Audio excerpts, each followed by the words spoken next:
Right, so we got timer back, 4 minutes, and then we talk about it when the time is up, okay? We're playing a game, we get to the end game. Typically, we're low on energy, low on time.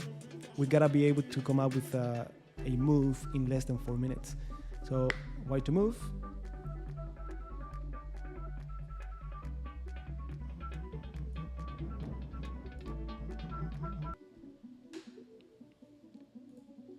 Rook b8. And after rook e2. After rook e2, d4. d4. Oh, g4, okay. But then what if rook f2, right? And the other thing is that once the rook is on the 7th rank, you won't be able to capture right away at least. I'm just not sure after rook f2. I think this is gonna fall. And even if you get that pawn, well, actually this is pretty powerful. Maybe.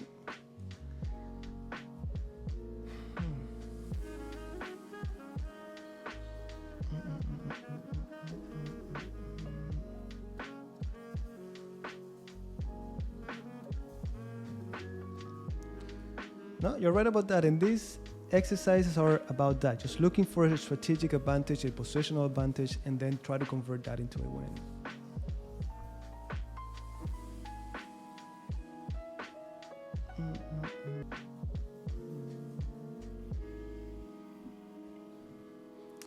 Yeah, I'm looking into that, but I don't know if it's gonna really, because the thing is that if I take a moment to do that, they have rook b5. And it looks like everything is defended. I really want to make, like, I even considered rook, okay, so we have 6 seconds. I considered rook f8 followed by bishop b4. I don't see anything concrete after that. Like, I have 2 connected pawns and the bishop, but they get pretty nice counterplay on the other side of the board. Besides that, I really want to make this work. So I thought of a3 or a4, but nothing concrete. We just got to remind ourselves this is about strategy, just getting a small positional edge, and that should be sufficient. Now, I don't think I have anything concrete, but think of what you play in a game, okay? So what would you do? And then we compare it to what they give in the book. Yeah, that's what I would play, a4, and I think this is pretty nice because we get the passed pawn. They can never take it, or we insert bishop c3. And once we have the passed pawn, this is sufficient for us to get an edge. They get no passed pawn, we do get one. So now it's just a matter of putting the rook, pushing. So I really like a4, but is that it? King d3. No, but king d3, they got rook b5. Now let me see.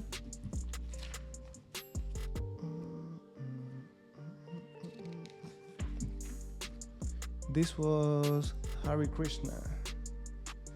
Okay guys, so we have here a4 exclam. That's the move. Taking advantage of the fact they cannot take en passant because of the pin. And then a pass pawn is the key. Of course, black cannot just take en passant because of the pin. Yeah, so it's just getting that positional advantage, and the pass pawn should be able to convert. Now, I'm not gonna do it here because otherwise it's gonna take forever. But if I'm doing this on my own, I'll take this and finish it against the computer. Can I convert this against the computer? It doesn't have to be the strongest engine, but whatever level you typically play with, you could set it up and see if you can convert these. All right, guys, so we got that one, a4. And again, most of my games are like this. It's not like a beautiful tactic. It's finding these little details and then convert. Okay, here we got, by the way, guys, you can see here we have the white pieces, Mamedyarov. And this is someone, if you play if you play the Pierce defense, this is one of the main elite players who plays the Pierce defense very often. So make a note if you want to review his games from the database using the Pierce defense. So anyways, this one is white to move.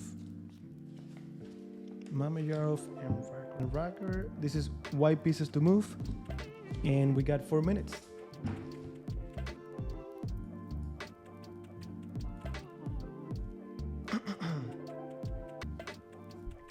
Same thing.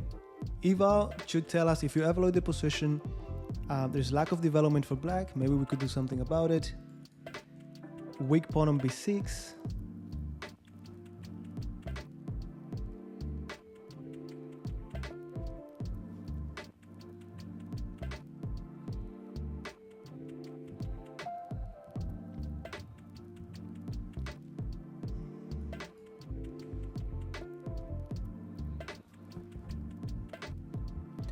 All right, c4. I see that you're not using your 4 minutes, but c4. Okay, what's the idea? Bishop goes back.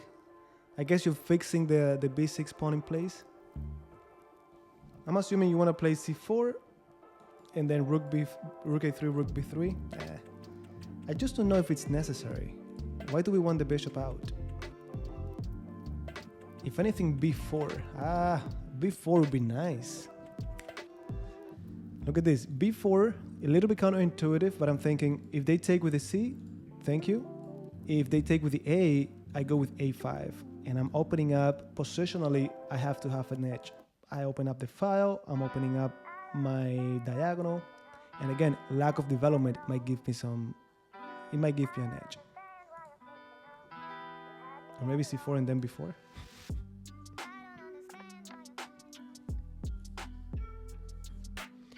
Well, welcome to the club. Welcome to the club. All right, so let me take a look. Let me see what the engine says. So we have, yeah, that's it. It has to be b4. It has to be b4. Now, I don't think this was so complicated, and I guess I'm just familiar with that idea. It looks counterintuitive, but okay. So we got Mamedyarov number 5. Yeah, so they're giving here, in the book, they're giving b4 and number 5. If c takes b4 easy, we just take on b6. Instead, if they take with the a pawn, I'm guessing a5. Yep, a5, b takes a5, bishop c5, knight h6, rook a5, and this is already 1.67 for the white pieces. But again, guys, it all starts with you evaluating the position. The moment I realized there's lack of development, I want to play energetically. Or if I play passively, they get to develop the knight. I cannot claim that I'm ahead in any way. Okay.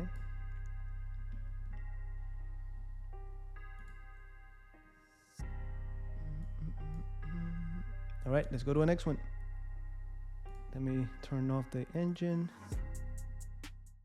All right, one of my favorite players of all times, playing as the white pieces, is White to Move, and how did Kramnik won this game. So 4 minutes, let's do it.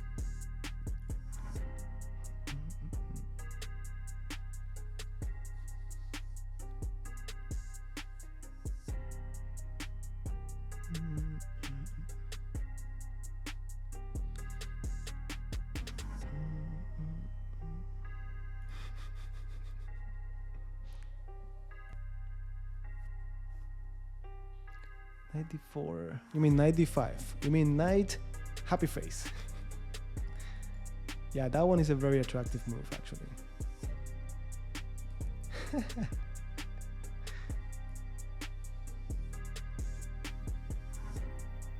Okay, 95. They move the king. Let's say 97, and I get the pawn, I guess. I think this one is simple. Unless I'm missing something, this one is simple. b5. This is pinned. I'm about to push anyways, or take, and then queen b6, and the pawn is gone. Yeah, anything works at that point. All right, guys, this is how we improve. These were tough, yes. Compared to the first ones, yes. But you know, a lot of it, at the end of the day, comes down to this. Either you're a genius like Kramnik is, or you've seen these ideas before. And that's what chess is about, guys, pattern recognition. You've seen this before, it's gonna kick in. So b5, we only need one passed pawn, not 2 or 3. Queen b6, and that's it. All right, let's go to the next one. All right, next one, we have very strong French player. And actually, Noel, we had him on the channel. We had a very nice interview with him. And let me actually see if I can. All right, so let me put the timer back to 4 minutes. And this one, we have the white pieces to move. Yes, he has a very nice blog. I think he also has a website now. A lot of great content from Noel. Absolutely.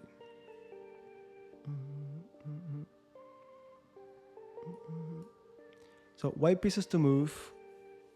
White pieces to move.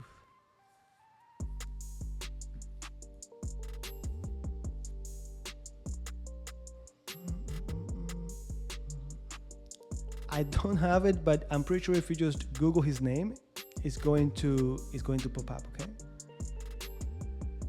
All right, Mr. Cyber Cookie, welcome aboard. Bishop, I considered bishop a3, bishop e3, but the thing is, after they take and I take, they simply liquidate here with check and they take me back.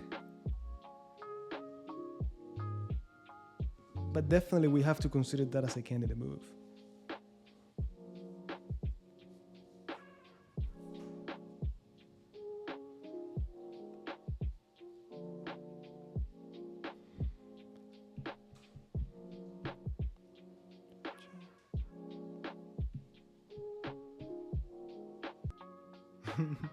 Yeah, no, I'm looking at my options and I'm between queen c2 and queen e1. Like, what else? Like, I looked at knight a4, all of this, of course.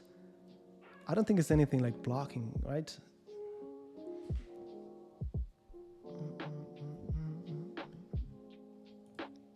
Almost traps the queen. Well, you're not... One thing is for certain, that the queen, these knights are controlling a lot of the squares the queen could run to, and the bishop as well. And look, positionally, look at the lack of development. So I really want to play something energetic, just because I have more control, but...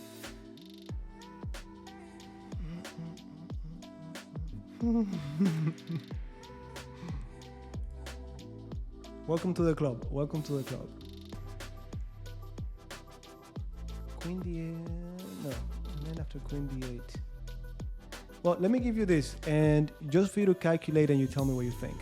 What if we go, the first move you said, bishop a3. Now, when the rook, I disregarded that immediately because I thought, again, bishop takes, they take me, and then they collect. But what if after bishop a3, we don't play mechanically, and the moment they take us, we take rook d1. Now, I'm still hitting that queen. That's a skewer. If the queen goes back to defend the bishop, we got knight b5. And this is just too much. Now, if after bishop a3, rook takes, queen h5, I take on e7, so I got rook and bishop for the queen. But they're still behind in development. I don't know if I'll play this I think I'll play this in a real game. Like, that bishop will never come out. Cha cha cha cha cha.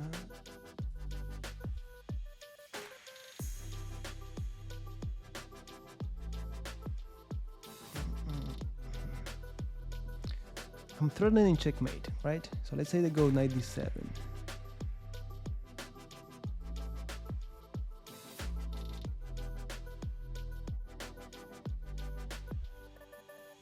Bishop f3. Yeah, no. I have to test it. That's a good point. Guys, it's just that almost always they are very related. Typically in the game, we've talked about this before. We're looking for small strategic positional advantages, and then we convert that into something bigger advantage until all of those elements lead to tactics. Now here, the main problem is lack of development, if you think about it. So because of that, bishop a3, true tactics, but it's very positional. You're taking advantage of the positional elements. And this, it should come after we evaluate the position. Maybe you didn't do it, but you're supposed to detect, okay, this is a critical moment in the game. Let me evaluate the position. Quickly, you're gonna realize lack of development. Maybe I need to look for something energetic. Otherwise, you're gonna play something natural. You're gonna play quickly Queen C2, Queen E1, see what happens. But if you really smell that, you're gonna be looking for other moves. The main question now becomes, can you visualize that final position in your head? If you can visualize it, you should be able to evaluate it too and see how you feel about it. I really like it. I don't know if I'll play it against Noel. I feel like he could just outplay me, but I really like that variation. And also, by the process of elimination, I don't have anything better. Exactly. So next time you see a grandmaster, just say hi. Can I kiss you? Now guys, whenever I'm doing this and I'm really intrigued, I just go, many of these books, they give you who played them and they give you the year. If you put that on Google, it's gonna, let's find that game. Now the game started, look at this. He's playing, okay, from here we've talked about this. In the YouTube channel, we mainly talk about the King's Indian attack, King's Indian defense. So many times you see me start like this, but from here you could play C4, English opening, you could play D4, Catalan, or you could play D3 and then stay in the King's Indian attack. Now we have D4, C4. Now is anyone here familiar with this? Do you guys play these lines? All right. So anyways, knight C3, all of this is theory. C5, D takes C5, Queen C7, knight takes, B3, and then the very natural move, Rook D8. Always be careful with the natural looking moves, guys. So Rook D8, and now who's going to imagine that Bishop A3 works? That's it. They took Queen H5. In the actual game, Bishop E7, Bishop F3 was played first. Yeah, I considered that, but and then Rook C1. Guys, this is the computer, this is the line the computer was giving, and this is exactly what he played. 98, 94 is just overwhelming. Your pieces coordinated are just way more powerful than the queen or any piece. 96, 96, and now this is falling, this is falling. That's it, and the black piece is resigned. How many moves was that? 20 moves. Yep.